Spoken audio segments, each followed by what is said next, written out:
What is up, familia? We are back to discuss the X-Men 97 finale, The Dead Man's Hand, and Survival of the Fittest. And of course, we have Planet X-Men himself, Chris, joining us. We're going back to 1997 one more time. Mm, well, I think you suggested that after we do this, we'll do a follow-up episode and we'll kind of like rank the episode. So you have to come back one more time. Okay. Okay. This is the second last, the penultimate. The penultimate coverage for us here at Power of X-Men. Listen, I think there are people out there who really have enjoyed 97, and I don't want to take that away from them. But I did not like this two-parter season finale. I think there's some good, but there is really some bad in here that I do want to discuss. How did you feel about it? For me, I think we were going along a road where we were doing some funny turns here and there along the road, and then in these last two episodes, we came to a cliff and we drove off it. It was not what I was expecting or wanting, and I've got lots and lots of questions for nobody in particular. Same.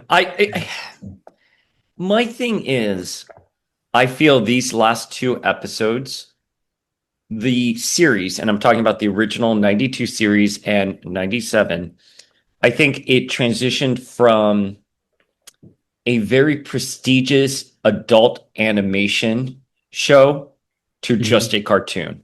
These two last episodes felt like a cartoon for kids. And if you're going to tell me that kids are watching this, have at it. Then I'm so happy. If I watched X-Men Evolution, and I had the best time watching it as a kid. Well, I wasn't a kid; I was a teenager, but you know what I mean. The audience feels that this is geared towards adults, and these two episodes just read like a cartoon. This has just come into my head literally right now as you said that. But obviously, we know there was some controversy with writers and behind the scenes staff. Could the last two episodes have been AI'd or had a part in AI? I don't know. I don't think AI has been used on this, but what I think happened is that when showrunner Bo DeMayo left, they started reworking the script. So if you look at these episode credits, there are multiple writers in addition to Bo's name on it. And I think legally they have to, per the Writers Guild of America, you have to keep the original writer's name because they contributed to it. But I think they reworked so much that it was just a bunch of gibberish in the end. If you ask my opinion, I don't really know. I do know that because I have a couple of sources that maybe the last 3 to 4 episodes completely were rewritten into a different direction. It just feels like, I mean, I'm the one who's been really on board with the Danger episode, the Acolyte episode, the Brood episode. I really love them. But this feels like a completely different show in the last 2 episodes, the writing, and the references aren't there. There are some strange decisions that aren't anything to do with the comics at all. And somebody said to me on Instagram, well, what do you want them to do? And I said, well, not this. Like, there's so much they could have done.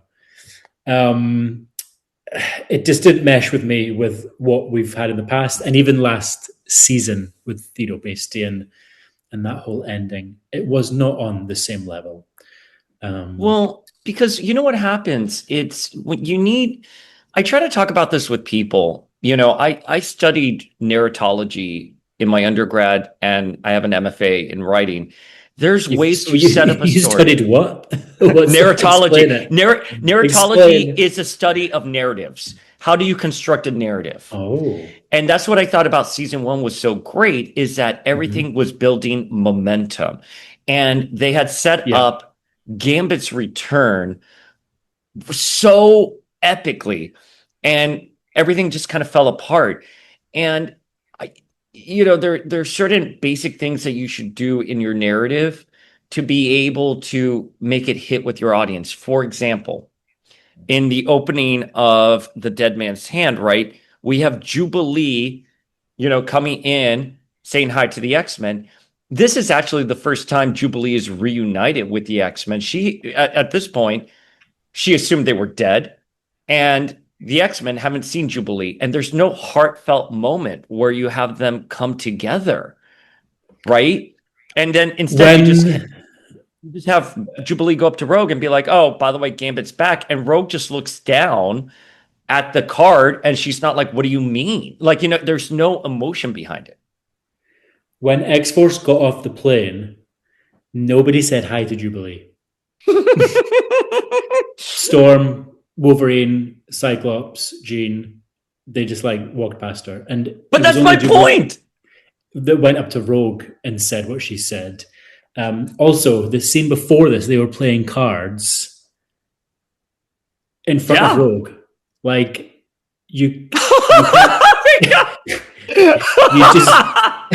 I bet it was Jean Grey that suggested this. She was like, every night since they were reunited, she's been like, "Who wants to play cards?" Like waving them in Rogue's face. You just know.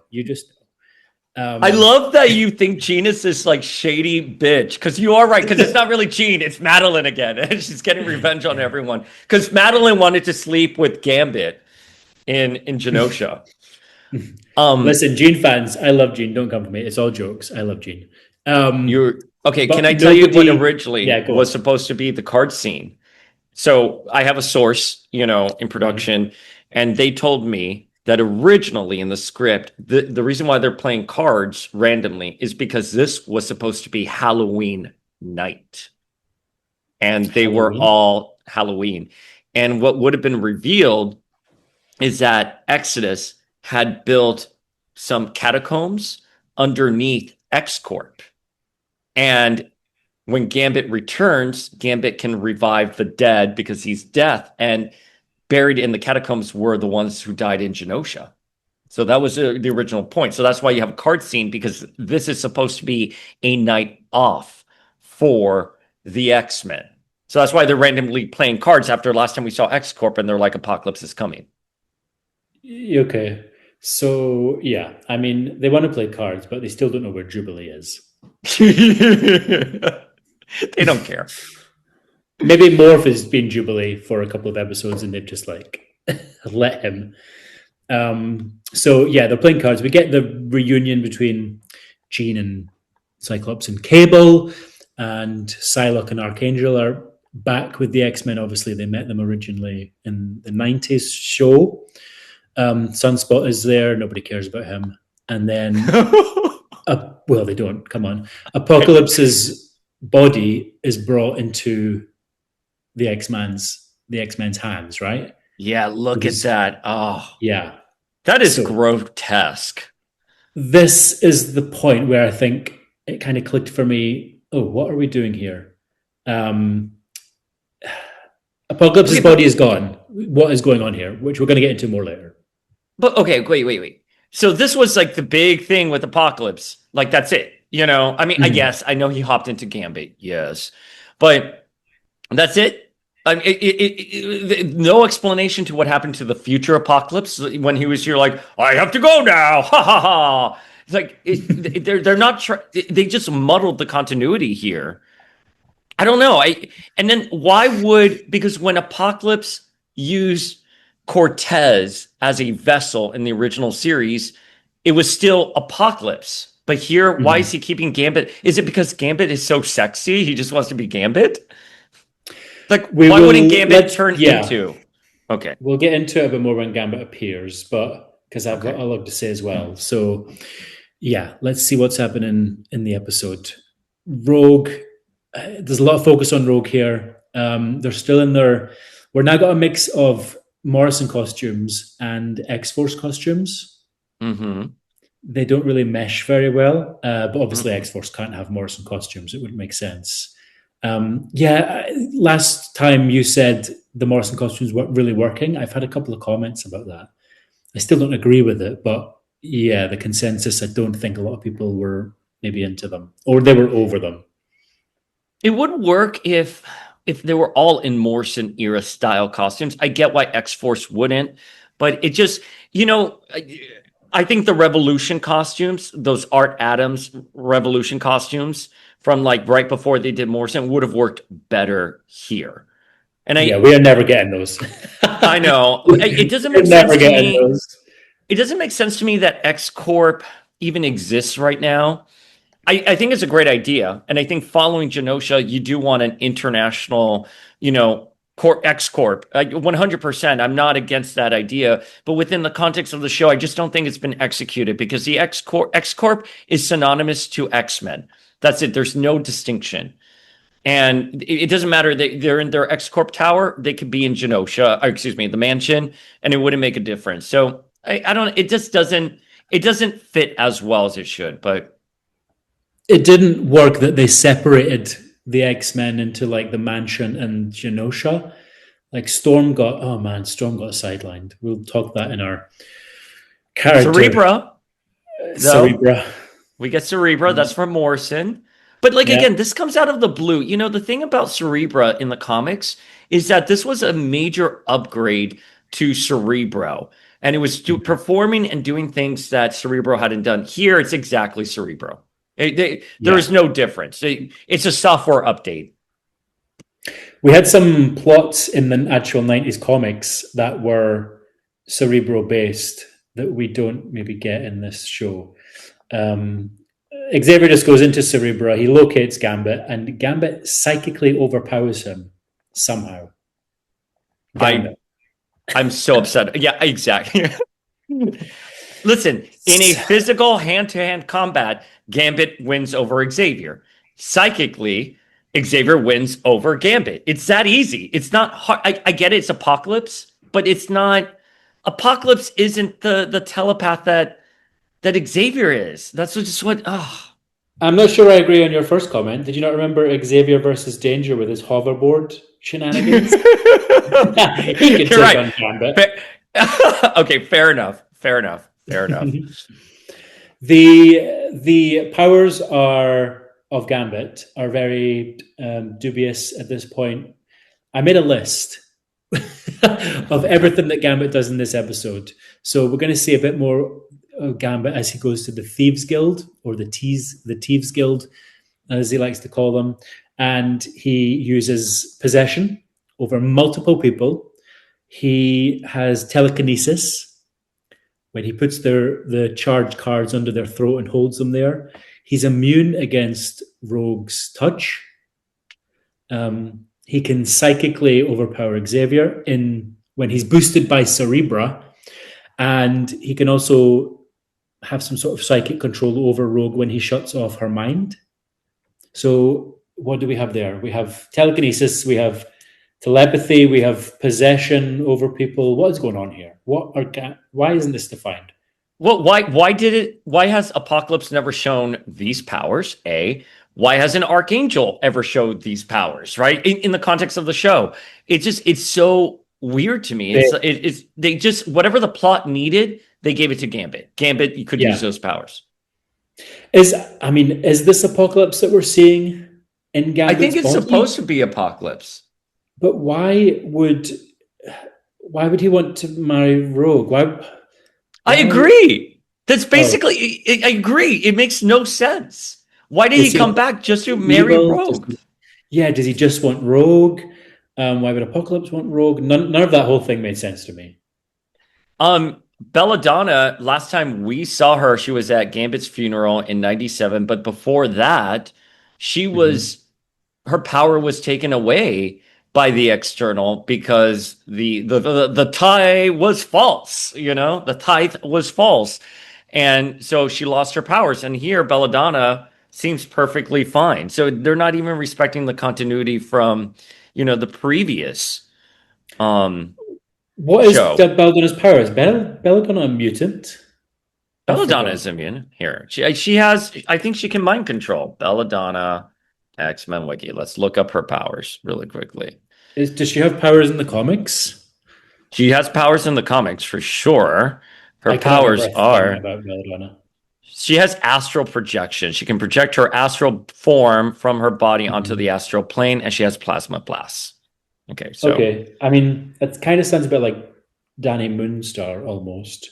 I do not remember her ever using powers here or in the comics. um one of the things I liked, because I want to be Mhm. fair and objective, I love how they render New Orleans here. I love the cathedral that they find. It Mhm. looks very Lee Weeks from the Gambit mini. I love it very much. Um, I do think it's kind of a lazy design where it's just Gambit, but like dark Gambit. It's just basically his a dark version of his normal costume. But I think it looks cool. I like it. Yeah, I was hoping we were going to talk about this. So it's Gambit in grayscale, isn't it? It's Yeah. Gambit without any coloring. For me, I think it's weird and it doesn't work. Okay, Uh, fair enough. like, I don't even know what to say here. So Apocalypse is there in the body, and he just made Gambit gray. Like Apocalypse has always upgraded his horsemen or anybody sees him, like Ozymandias, Archangel, Wolverine and Polaris in the comics when they were horsemen, Banshee. They were all like upgraded. This is just grayscale Gambit. It's poor. What was the decision? Did they just want it to be like a familiar design? So With here, this right here. Mhm. So Gambit right here in this is what I was told. This Gambit in the white tuxedo with Yeah. like kind of his hybrid of his costume, that was supposed to be the design for Gambit as Death. So he's wearing the tuxedo he died in, mixed in with his X-Men uniform. I don't know why they just went back. I think from what I've heard, production ran out of an animation budget. And so that's why I think they What? cut some. Yeah, they ran out of a budget. So I think that's why we have now more of a grayscaled Gambit. I don't dislike it. I'm trying to be. For me, it kind of works. It's kind of like Legend of Zelda, where you had to fight Dark Link, and it's Dark just Link on. Link. Yeah, it's Dark Gambit. Sure, I can get behind it. I like the vibe from it. So I'm going to be forgiving about it. I've never been in the comics. For those of you who don't know, when Gambit becomes Death, it's not a big storyline.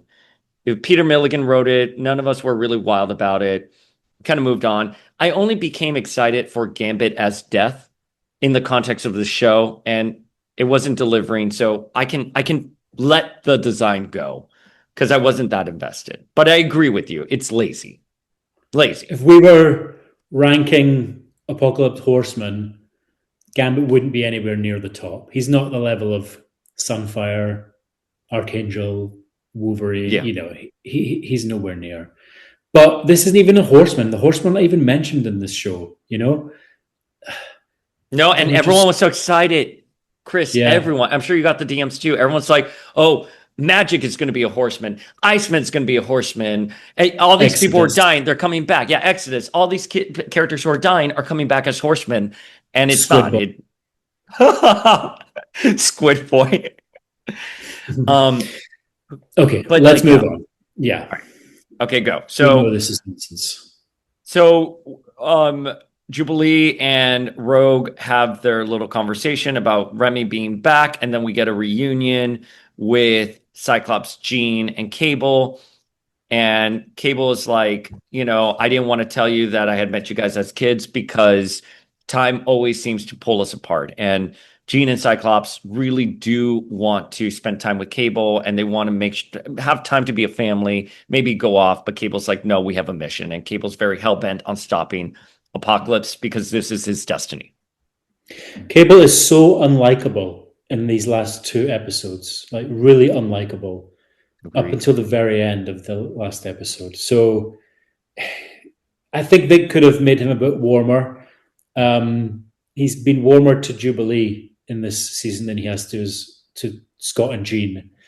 It's just an unlikable Cable. He's not fun to watch in these two episodes. Listen, that ending scene in this episode, I know I'm going ahead a little bit, but just to like butt in what you just said, I agree. When he throws that gun, Mhm. The animation is horrible. Again, they ran out of animation budget. But the way he does it, I'm like, dude, like, relax. Like you don't have to While get we're that frustrated. while we're talking about animation, somebody said something to me in my DMs that I've not gone back and clarified, but they said that they were watching the old show, from the 90s. And they said it's just so different in the animation, the way like fingers move or hair moves in each panel. And in this show, like it looks beautiful in X-Men 97, but it's just stiff, like It nothing is. moves. Agreed. Um, I've not like done a scene by scene rewatch, but they were disappointed. I think if you do go back and watch it, you will notice it more. I mean, listen, I'm not disagreeing at all with that because I think the animation is beautiful, it's polished and it's really nice. But yes, I am a fan of the original animation. Larry Houston's direction, and I know Larry Houston is back. I don't know, he's not director of the series, obviously, but he's consultant. Did a wonderful job with those characters. Everything was hand drawn. I don't know how technology is better in today's world, yet things don't look as good. But I think the animation, the context is great. I'm not upset by it. Yeah, I like Um, it too. But what's the deal with the budget? Like yeah, they're I owned think by they just, Disney. How do they yeah. have like a small budget? Wasn't season one a huge success? Well, here's the thing though. Okay, so this is something I know from multiple people, multiple sources across everyone that I've talked to, regarding X-Men 97. It is officially X-Men 97 is not a priority for Marvel Studios. They really see the cartoon as like below the MCU. And worse than Mhm. that, they see the comics, bottom of the barrel. The priority is the movies, and obviously we got the X-Men casting, which we'll talk about in a different episode one day. But um, yeah, this is just seen as an animated show. That's it. That's it. So they have a budget, and once the budget is spent, they've obviously had to do a lot of rewrites and stuff like that and redirecting. So They all promote each other, no? Like the show promotes the movies promote the comics promote the show. we, I dude, don't know. we're on the same page. You and I are on the same page with that because for me, it makes sense that you invest in good comic books, and then from the good comic books, you can create good TV shows, good movies, good video games, good action figures, and it all has to start with even though the comic books are not going to bring you in multi-billion dollars. I understand that. You need to That's the get your source material. That's a source material. You need to get people like me and you excited about the source material, and then you can start expanding to the TV shows, to the movies, and take those good stories. Because then what happens is we end up with weird plots like what's going to happen in this and the next episode that has no source material, and everyone is just like, what is this? This isn't X-Men. We're come to a bit with Gambit and Rogue now on the episode where they finally meet. Rogue, she doesn't seem that bothered. I She has, agree. yeah, there wasn't enough. I think I've spoken to Gambit and Rogue fans and they loved it, which is good. Yeah, But sometimes I think fans of more people who are fans of a character more than they are the rest of the X-Men, they seem to have a little bit of a bias. I don't mean to offend if that's you, but they kind of like whatever's going on as long as the character is on screen. I I don't want to agree. mention Sadie Sink in Spider-Man, but Sadie Sink in Spider-Man, Gene fans loved it. I do not understand how. So it's the same.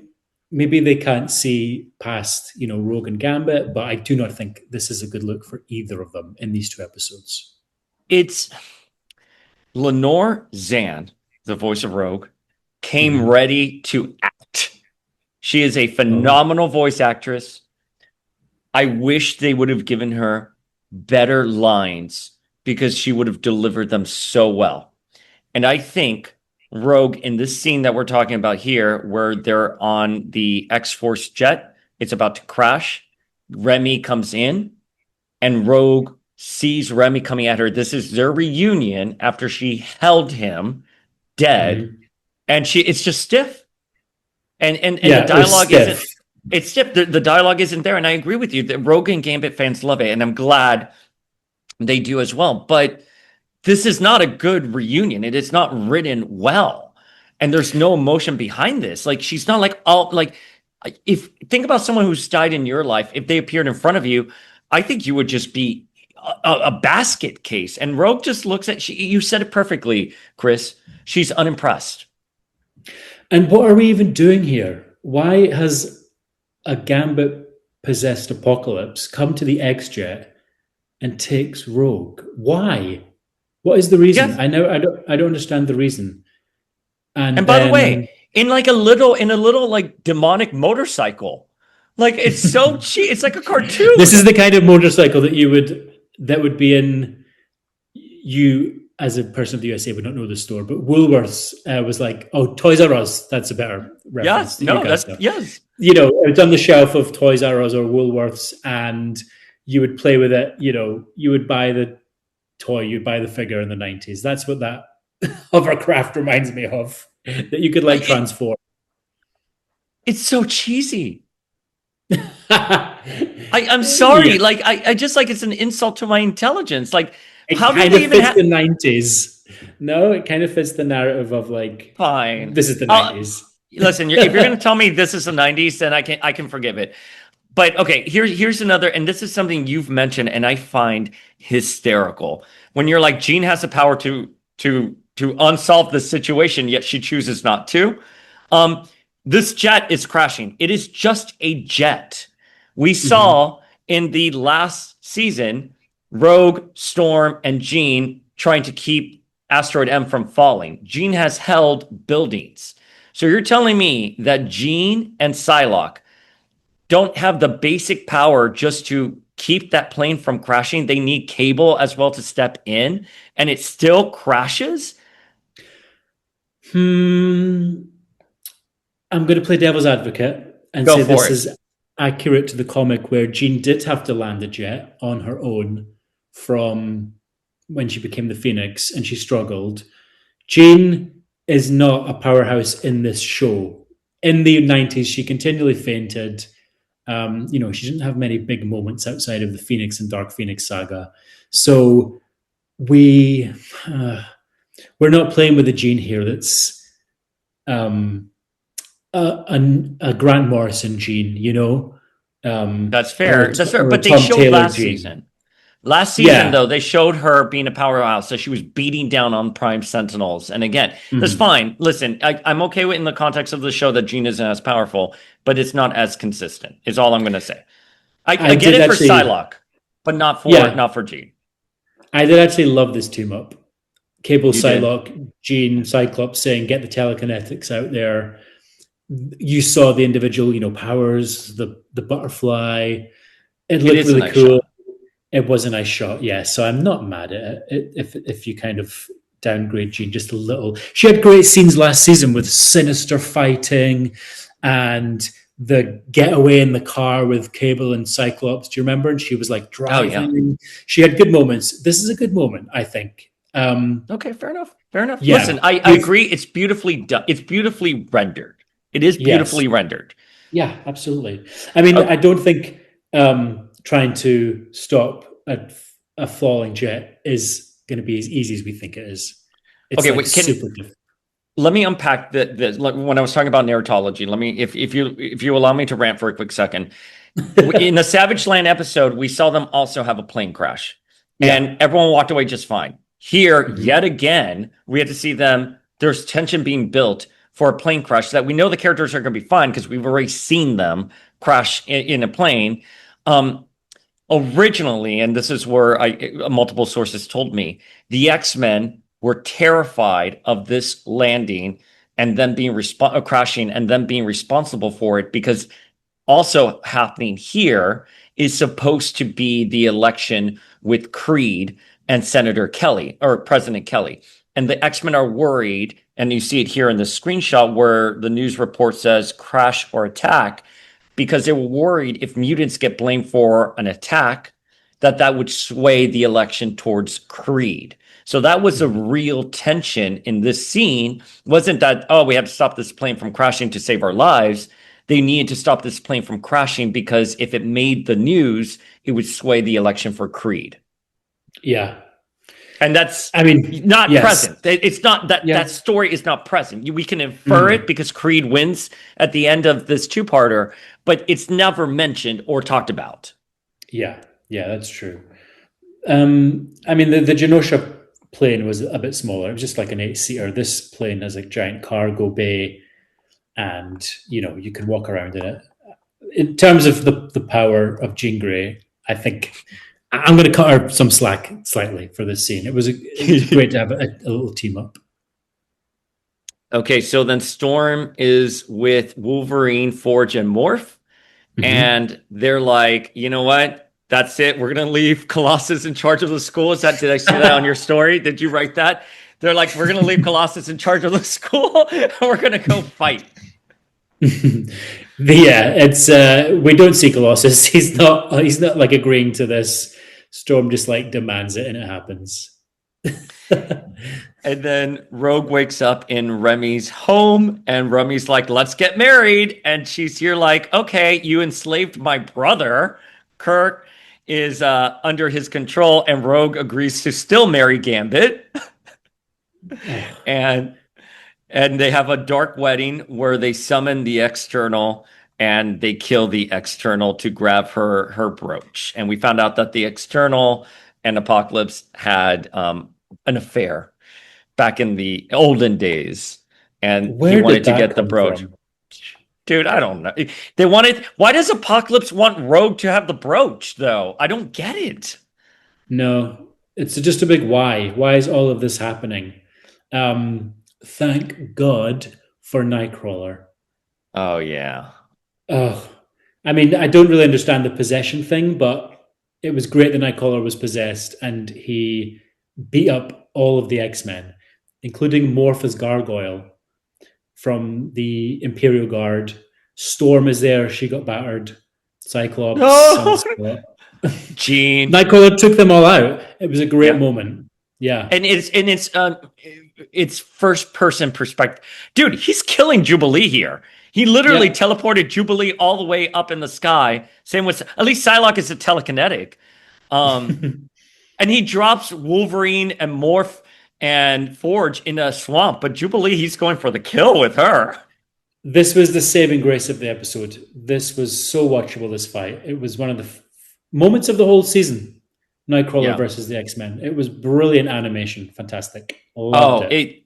I thought that I got chills. I mean, I'm kind of, we saw this in the trailer, the X-Men landing. We didn't know who they were fighting, but it's the thieves and the assassins and Gambit. But like when they come out like this and they get ready to fight, their poses, I got chills. It was so well done. Very well done. This is a good scene. Yeah. Rogue is, I don't even, this is just the setup for a fight. I guess they got all the Thieves Guild, so there would be like loads of people fighting for Gambit, and everyone's preoccupied. It kind of works in that context, right? It does, and I'm really happy with it. Did we see that it was Jubilee that stopped Nightcrawler? Did you see that? Let's see, hang on. Yeah, because she's fucking embittered. She's here like, you try to kill me. Like, what's wrong with you? She's the one that eventually stops Nightcrawler, yeah. So she does her fireworks blast, it blinds him, and then Cyclops slams him over a tree. Yeah, there it is. Yeah. Boom. That was a really interesting moment. To stun him. Well, it's a good use of everyone's powers. Mm-hmm. And they're not going for the kill with Nightcrawler. They want to stun him. So it would make sense that Jubilee would blind him, and then they'll just like knock him out. But then, of course, X-Force, with the exception of Jubilee and Sunspot, have ulterior motives. They want Gambit dead because Gambit is preoccupied with Xavier on the astral plane. And for those of you who watched the original series, this astral fight between Gambit and Xavier is I don't want to say 1-for-1, but it is a homage to the Jean and Xavier fight during the Dark Phoenix saga, right before the finale. This scene fundamentally does not work on any level. Agreed. Gambit versus Xavier. So Gambit and Xavier do not have a relationship, first of all, like Jean and Xavier have. Gambit is not a psychic. the Dark Phoenix build-up was so intense and amazing that this just does not come. This Apocalypse. This is the first time we've seen Apocalypse. Yeah. We are kind of like, oh, Apocalypse was in there. Where did that come from? And then we find out that Xavier is fighting Apocalypse and Gambit is helping Xavier. Like Jean helped the Dark Phoenix. Gambit is not Jean. It just doesn't make any sense to do this. And you can tell that in the writers' summit or on some Disney Plus Zoom, someone suggested it, and then everybody loved it, thinking we would all love it. But it's like Xavier's even repeating the lines he said to Jean, which like I now use, just like Jean used the Phoenix to bind the M'Kraan crystal. I'm like, why are you saying this to Gambit? It doesn't make any sense. And then randomly, Rogue is not a psychic herself.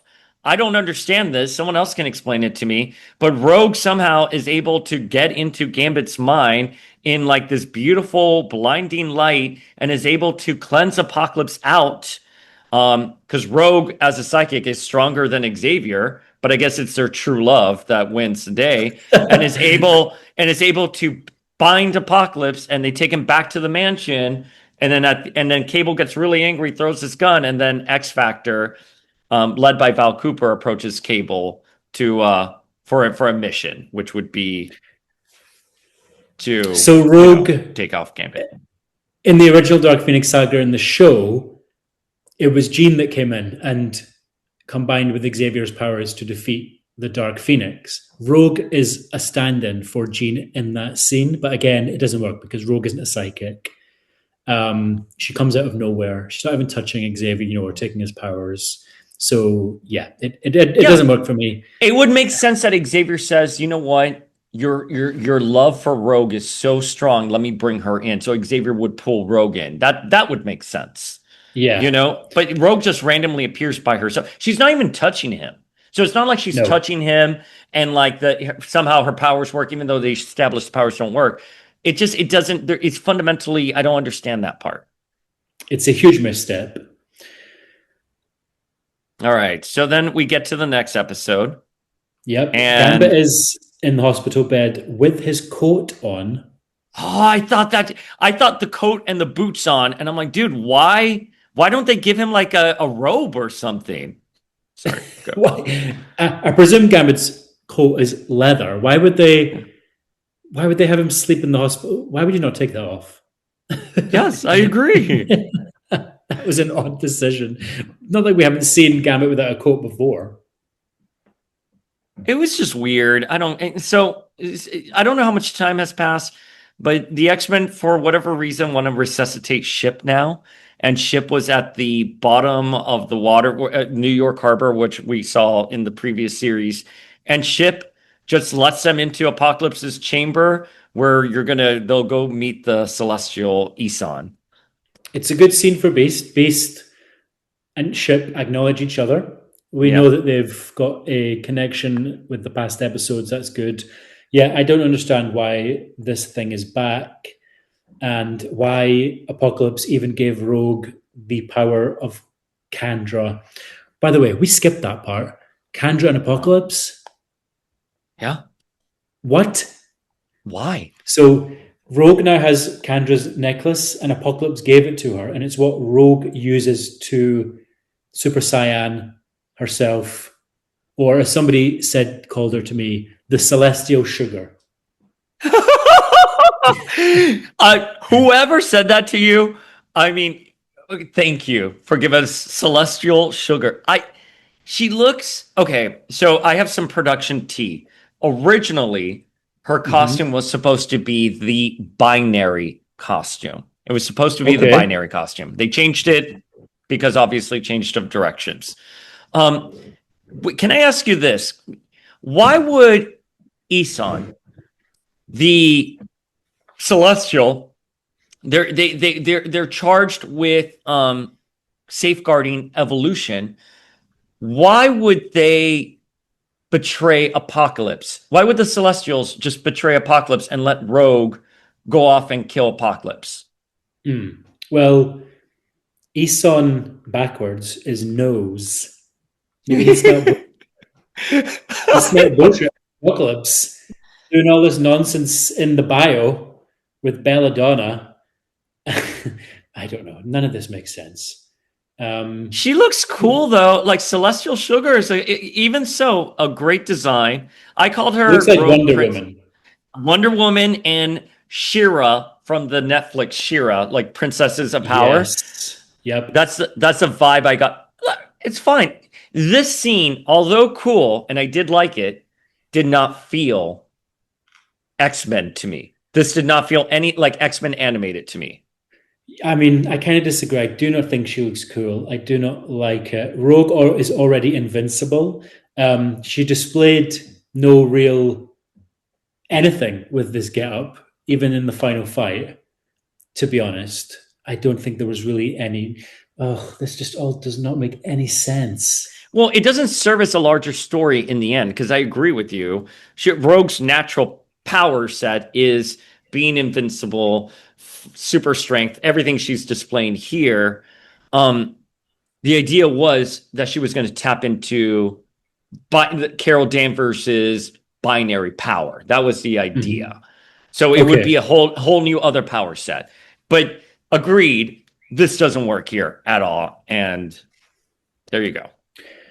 So we have mutant on mutant fighting here. We have X Factor and X Force teaming up against the X-Men, and we're introduced to new member Siren, who thankfully does not speak for very long, that we can't be offended by her Irish accent. Also, why are the US government recruiting Irish and Scottish mutants? This doesn't really... We know that Ran Wolfsbane came over with the original New Mutants and she was recruited in Scotland. I need backstory. How these two came to be. I'm just glad when I saw Siren come in, I was like, are they going to kill her? Because they kill all these new mutants they introduce. I'm like, she's just going to die. Like they're going to drop something on her and they're going to kill her. And she was I fine. did not think that. I thought That she was going to die. Yeah. I was like, they're going to kill her. So I'm glad she's alive. So right there, I was already happy. And then following her introduction, we get a Marvel versus Capcom homage to the ending of Storm in Children of the Atom, where Forge on his little jetpack and Storm are just like flying off into the sky. I was very happy with that. So this scene right here made me happy. And Storm finally does something, which is great. Yeah, she does something. I did not like the introduction of Sentinels here. I do not want to see any Sentinels in this series. I want to see, Strong Guy and Madrox fighting as we do, but they just needed to give Storm something to do with these Sentinels.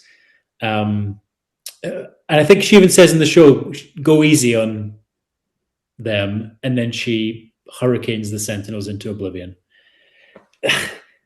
They just need the X-Men. They're giving the X-Men something to punch. That's all they're doing. Yeah. And I wasn't a fan of that. Can I tell you one thing I was most excited for, and it let me down, was the Wolverine and Psylocke fight, because we had seen this clip weeks ago, and we didn't know what happened. We thought it got cut, but here it is. And it's Psylocke, not Wolverine. Wait, is this Morph or Wolverine? This is Morph. This is Morph. Okay. That's Morph. Okay. You see, I thought that was, you're right. Oh, you're right. There. Okay.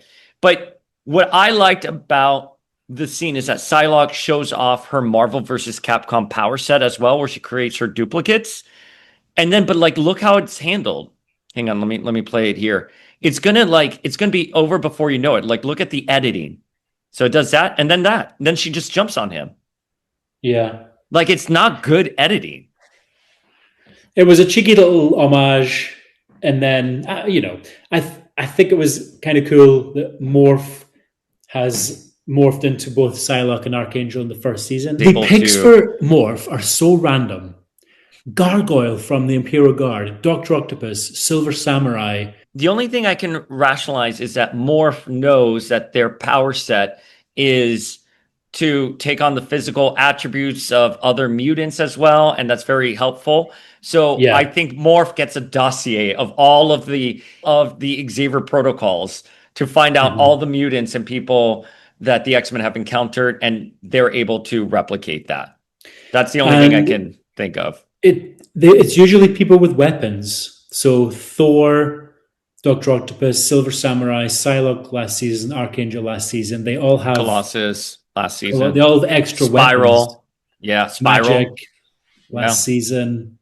Interesting. Yeah, we could maybe make a guest list of who he's going to morph into next season. I enjoyed the Psylocke Wolverine fight. I quite enjoyed the X Factor fight.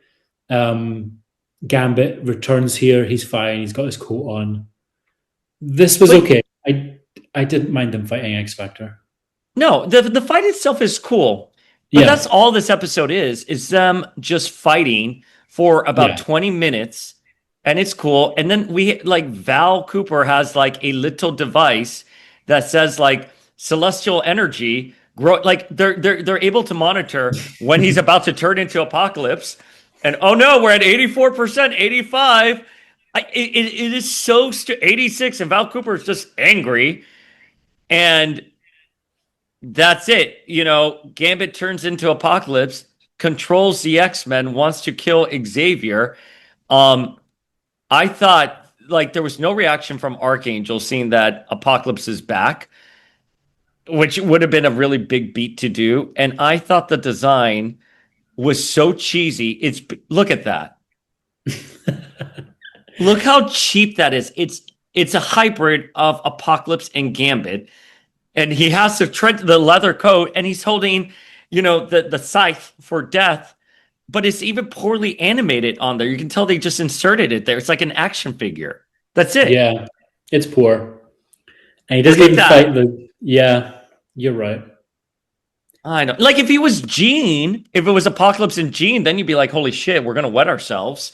But here, it's just Gambit. Like, how does this make Apocalypse any more or any less powerful?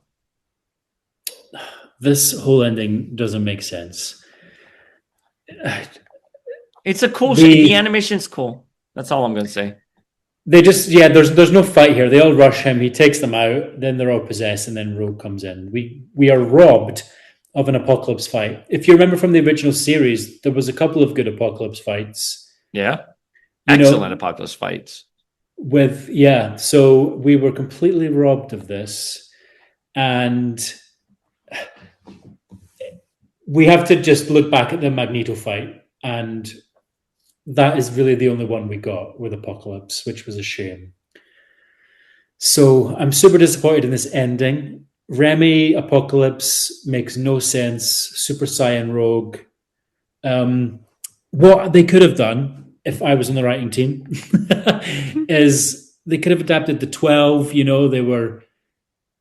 Apocalypse was trying to ascend to some sort of godhood and inhabit Cable's body, and it was like a race to meet up with the 12, Polaris and Sunfire and Magneto, and then a big fight at the end, like in the comics. That would have been really cool. And you could have had Wolverine as a horseman, and Archangel could have had his moment. Yeah, agreed. I mean, listen, I agree wholeheartedly. We thought they were going to do the 12. Mm-hmm.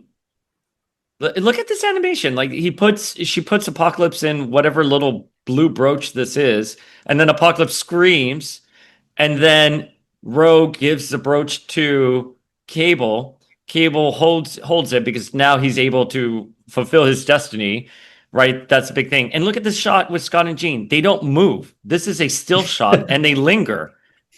That's it. And this right here, too, with Cable, he barely moves. You can tell that their animation budget just went out the door in the end. They could have had Bishop trap Apocalypse in time, and he had to leave the show, which wouldn't have been great, but it would have made more sense. There were numerous... I don't know why they went down this route. It's really puzzling to me. Gambit's back. He's fine. And everyone's fine. That's it. No, they're not. And what happens here? No. What happens? What happens is Beast is still on the show. Beast was right there. They even had Beast talk to Ship. Yeah. like they had some communication and relationship, but no, Beast stays on the show. Nightcrawler gets sacrificed. This And pissed me off. why though? Why Why would did it piss why you would off? Isan? No, no, no, no. Why does he have to die? Why would Yeah. Isan even agree?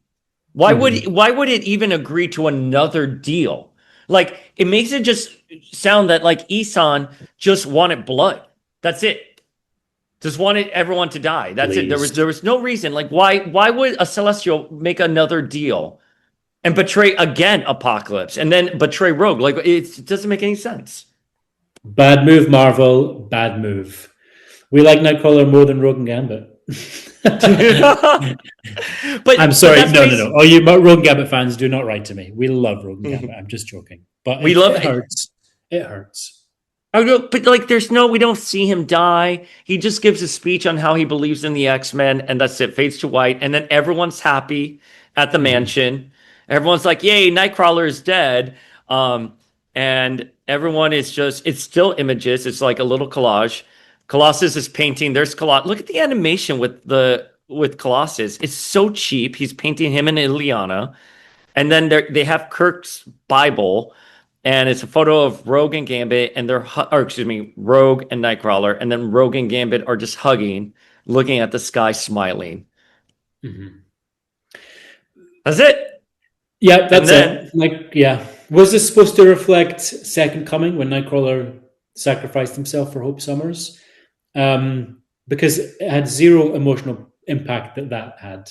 So maybe we'll get an episode of Azazel and Nightcrawler's in heaven or hell, and they pull him out. right. Fingers crossed. Fingers crossed. Goodbye, Nightcrawler. Your sacrifice was ridiculous. And so we finally get a post-credit scene that reveals The, Mystique. the best scene of the episode, might I add. Agreed. Yeah, Oh, you're not wrong. Val Cooper walks into her office. She sees herself. She gets shot. She was reading a file on Mystique, and it's revealed that Val Cooper is Mystique, and she's ready for blood. And I think she kills Val Cooper. What do you think? excellent. So we Yeah, finally get confirmation that Val Cooper has been Val Cooper this entire yeah, time. Yeah. and has not been Mystique. She's not been Mystique. So regular listeners will know that I did not want her to be Mystique because it made no sense to any decisions that have been made by Val this season. I'm really glad for this scene. We get full confirmation, and we get confirmation that Mystique is back in a really good way. She is mimicking the comic book where Graydon was running for president and she ended up killing him. I think they're going to do this plot justice. I really hope I so. hope so too. Yeah. They have the great setup here. So Creed wins. That's what she sees. That Graydon Creed won online. She's looking at a file on mutant threats. It's a Mystique file. Little Easter eggs here. Randall C, which is her original voice actress. Rebecca R and Jennifer L. Rebecca Romaine and Jennifer Lawrence. Wow. Yeah, Good those are nice, spot. very nice little Easter eggs. And then Mm. so this going forward, Val Cooper is Mystique. Very well done. I agree with you. I had been told that she was Mystique all along. However, I think this is the best way of doing it because you know what, you can respect for all the things you said. We still get that we still get Mystique as Val Cooper, but at least it's from this point forward. It's her, and she's doing this. Mystique is doing this because Creed had just won. So excellently done. And we know Sabretooth is around. He has a voice actor. He was in an earlier episode. There's lots of great ways this can go. And hopefully, I want to see X Factor back. Yeah. I listen, I thought the post credit was the best thing of the episode. My hope is that instead of having to rewrite something because there was a switch in showrunners, they can start season 3 fresh and hopefully make more sense of what they have, So let's see where it goes. A bit of a disappointing ending, but at least the post credit was good and That's sort of, and I like the bits of animation there. That's where I end my feels on this. I didn't even know anything about the animation, but now you've mentioned I can see it. It's I like the designs. I get it. I mean, this is a modern cartoon, so I don't want to hold it to any past standards. I think it's bright. I think it's kinetic. So it doesn't take much to make me happy. Listen, I lived through some really bad animation in like 2013 with Sailor Moon Crystal. So anything that's not that, I'm really happy with. Um, but I think they could. I'm most. I'm sad for the Rogue and Gambit fans. Yes, they are happy, but I think we could have gotten a very epic story with Remy and Rogue that would have rivaled the Dark Phoenix saga. They had set everything up so well for Gambit as Death in a way that had never been done in the comics. They could have leaned into something really great, and I think this was just a lackluster cartoon. It was fumbled. All right, so our next episode, we are going to go through all of the episodes. We're going to rank them. We're going to talk about the season as a whole, its strengths, its weaknesses. Join us for that. You can hit me up at Power of X-Men. And I'm Planet X-Men at Planet X-Men on Instagram. All right, guys, and we'll see you next week. Bye-bye.